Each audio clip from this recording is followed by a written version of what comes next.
नमस्कार, स्वागत है आपका बिजनेस टुडे पे। मैं हूं सिद्धार्थ जराबी और आप देख रहे हैं हमारी एक नई पेशकश, एक खास पेशकश इजीनॉमिक्स।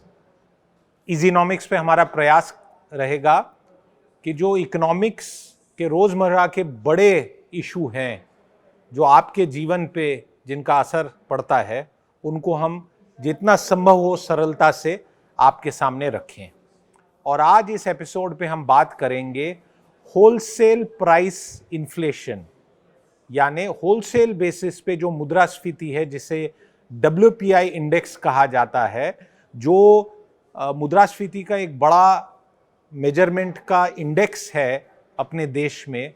उसके जो लेटेस्ट नंबर्स आए हैं, जो डेटा आया है मार्च महीने के लिए, पूरे मार्च जो अभी बीता हुआ मार्च है, उसकी चर्चा करेंगे। और सबसे पहले आपको मैं ये बता दूं कि ये जो मुद्रास्फीति है ये 14.55% पे आई है मार्च के महीने में, और इसकी जो रेट आती है ये मार्च, उससे पिछले मार्च यानी बीते वर्ष में जो मार्च था उसकी तुलना में 14.55% की आई है। और अगर फरवरी, जिसे सीक्वेंशियल बेसिस पे कहा जाता है, तो फरवरी में जो ये wholesale price index inflation I थी वो 13.11% थी। तो एक बड़ी उछाल है। और ये बड़ी उछाल क्यों हुई है और इसका क्या मतलब है? देखिए, होलसेल प्राइस इन्फ्लेशन जो होती है वो किसी भी अर्थव्यवस्था में जो होलसेल बेसिस पे मुद्रास्फीति बढ़ती है, चीजों के दाम बढ़ते हैं, उसकी रेट ऑफ इन्फ्लेशन, दाम बढ़ने की, इंक्रीज की जो रेट है, उसको कैप्चर करती है। एक दूसरा आपने सुना होगा शब्द CPI, कंज्यूमर प्राइस इन्फ्लेशन। और मैं कोई राजनीतिक पार्टी की बात नहीं कर रहा हूं। कंज्यूमर प्राइस इन्फ्लेशन वो इन्फ्लेशन होती है जो ये डेटा कैप्चर करता है कि आप और मैं एक खरीदार के नाते हम जो सामान खरीद रहे हैं उसमें महंगाई की दर कितनी बढ़ रही है। अब होलसेल प्राइस इन्फ्लेशन और कंज्यूमर प्राइस इन्फ्लेशन की रेट ऑफ इन्फ्लेशन में फर्क रहती है।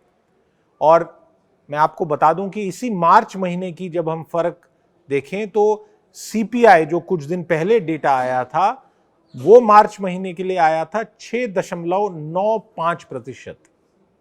तो आपके मन में एक प्रश्न आता होगा कि CPI लगभग 7% और दुगने से ज्यादा होलसेल प्राइस, यानी हम जब दुकान पे जाते थे तो कहा जाता था कि होलसेलर जो है वो का प्राइस जो होता है वो कम होता है जो हम रिटेल प्राइस देते हैं, क्योंकि दुकानदार उसमें अपना मुनाफा भी ऐड करता है।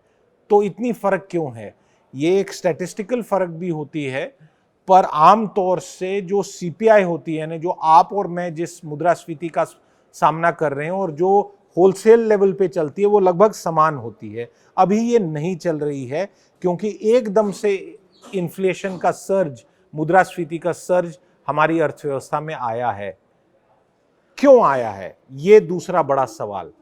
ये इस कारण से आया है क्योंकि जो क्रूड ऑयल है, पेट्रोल और डीजल जिससे हम लेते हैं, गैस जो बनता है अलग से, इसमें काफ़ी बड़ी महंगाई आई है।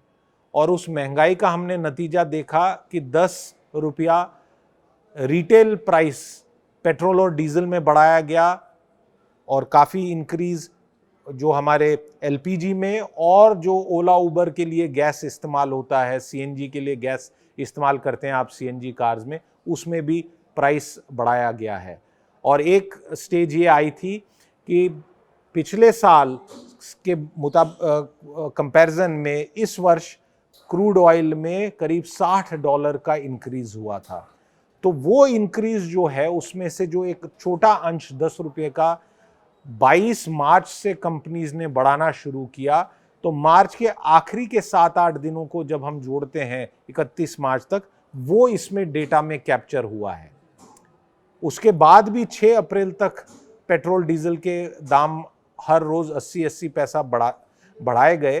तो उस 10 रुपये में से आप खुद अनुमान कर लीजिए कि एक भाग ही मार्च में कैप्चर हुआ है, यानी अप्रैल का जब डेटा मई में आएगा तो उस टाइम आप देखेंगे कि मुद्रास्फीति की दर कंज्यूमर लेवल पे भी और होलसेल लेवल पे बढ़ी हुई होगी। तो एक बड़ा कारण ये था कि जो सारे जिसे हम कहते हैं फ्यूल और पावर सेगमेंट, उसमें एक इंडेक्स में मुद्रास्फीति बढ़ी है।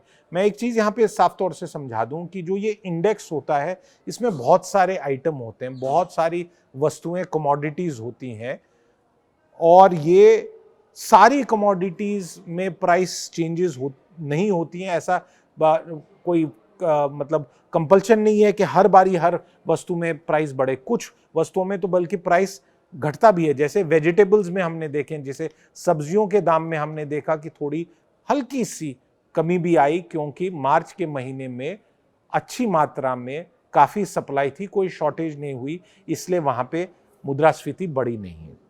अब जो इस होलसेल प्राइस लेवल इंडेक्स की जो हम इन्फ्लेशन लेवल की बात कर रहे हैं, तो मैं आपको ये बता दूं कि ये सबसे अधिक है इस सीरीज में, यानी लगभग 15 साल के करीब करीब में ये सबसे तेज, सबसे बड़ी हुई होलसेल प्राइस्ड इन्फ्लेशन है।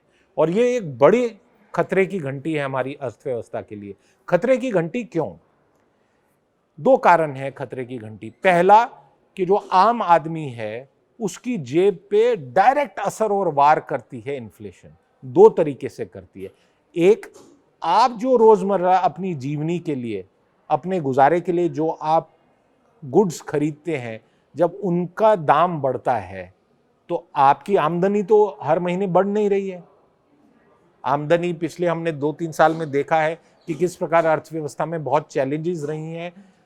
आमदनी क्या, नौकरियां भी बहुत सारी गई, और जिनकी नौकरी थी उनकी सैलरीज भी कटी हैं। तो इन्फ्लेशन बढ़ रही है, आमदनी नहीं बढ़ रही है, इसलिए आपके बजट पे एक डायरेक्ट वार पड़ रही है। दूसरा, मान लीजिए आप कुछ पैसा बचाने की स्थिति में हैं और बचा रहे हैं। अब आप एफडी देख लीजिए, फिक्स डिपॉजिट, और अगर मैं 6% की एफडी आपको एवरेज मान के चलूं और लगभग 7% की कंज्यूमर इन्फ्लेशन मानूं, तो साफ तौर से आपको समझ आ जाएगा कि आपके जो एफडी में पैसा बन रहा है वो इन्फ्लेशन के कारण जीरो हो रहा है, जीरो ही नहीं नेगेटिव हो रहा है।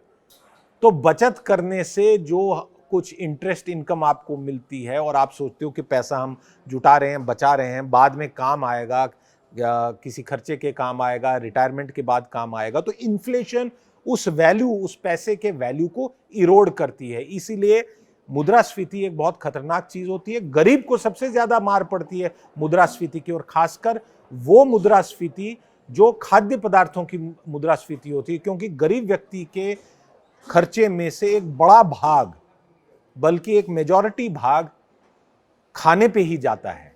क्योंकि सरवाइव करने के लिए जो भी 1 टाइम का, 2 टाइम का खाना, जिस भी प्रकार का उसको खाना मिलता है, उसमें ज्यादा पैसा उसी में लगता है।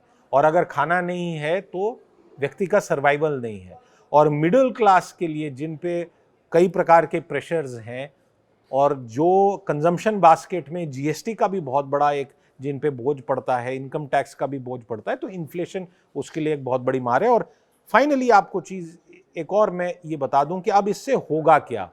देखिए, दो चीजें होंगी। एक, जो ये बहुत बड़ी गैप है होलसेल प्राइसेस और कंज्यूमर प्राइसेस की, कुछ समय से चली आ रही है, ये कम होगी कहीं ना कहीं पे। यानी अगर होलसेल लेवल पे दाम बढ़ रहे हैं, इन्फ्लेशन की दर बढ़ रही है, तो कंज्यूमर की लेवल पे भी ये होना निश्चित है।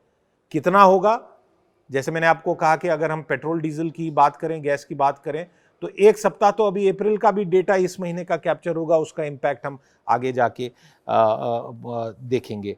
दूसरा, इससे एक असर पड़ेगा कि रिजर्व बैंक ऑफ इंडिया जो अर्थव्यवस्था में कितना लिक्विडिटी है, कितना पैसा घूम रहा है हमारी अर्थव्यवस्था में, उसको जो कंट्रोल करता है, तो ब्याज की दर बढ़ाने से एक इंपैक्ट आता है, ऐसा इकोनॉमिक थ्योरी कहती है। हालांकि ये सप्लाई साइड इन्फ्लेशन है, यानी ये सामान में जो कोई वॉलेटिलिटी आई, क्रूड ऑयल के दाम बढ़े क्योंकि रशिया ने यूक्रेन पे दावा बोल दिया, और भी चीज़ें, कई बारी बारिश अकस्मात आती है तो हम देखते हैं फसल खराब हो गई, तो सब्जियां महंगी हो जाती हैं, इनको सप्लाई साइड डिसरप्शन कहा जाता है।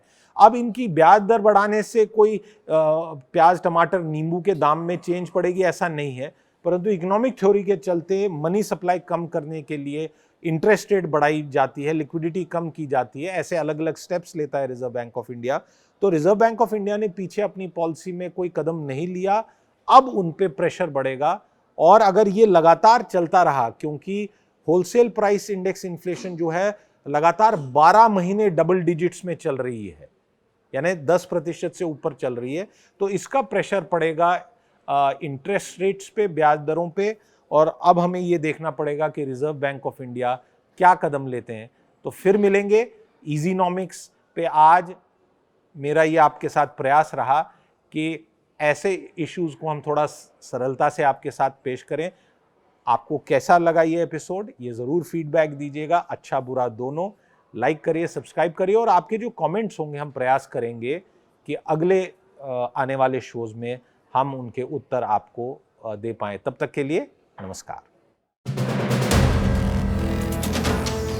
वीडियो पसंद आया तो हमें लाइक, कमेंट, शेयर और सब्सक्राइब जरूर करें।